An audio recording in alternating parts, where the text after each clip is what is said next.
Tiga tersangka pelaku pembuat serta pencetak pembuat surat izin mengemudi atau SIM berhasil diringkus unit Reskrim Polsek Gelumbang Polres Muara Enim.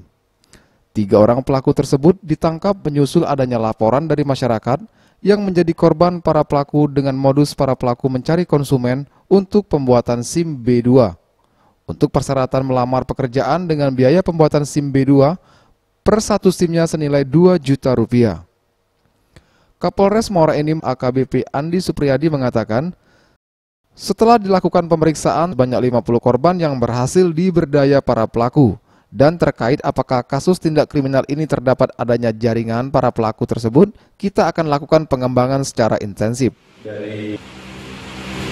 Jadi rekan-rekan sekalian, berawal dari informasi masyarakat pada tanggal 1 Juni 2023 kurang lebih pukul 10.00 kita menerima laporan dari masyarakat yang menerima dua buah SIM diduga palsu. Dengan ciri-cirinya itu mereka tidak yakin ini adalah SIM, sehingga kita dapat menggali informasi bahwasanya ketiga orang ini patut diduga melakukan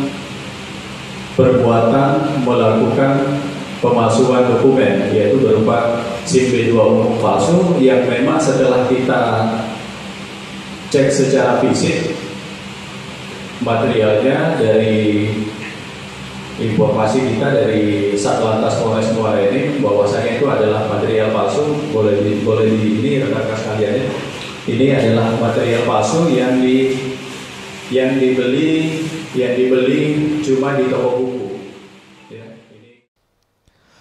Kapolres menghimbau bagi masyarakat untuk waspada serta berhati-hati adanya oknum-oknum yang tidak bertanggung jawab, karena secara resmi pembuatan SIM hanya ada di Satlantas Polres Muara Enim.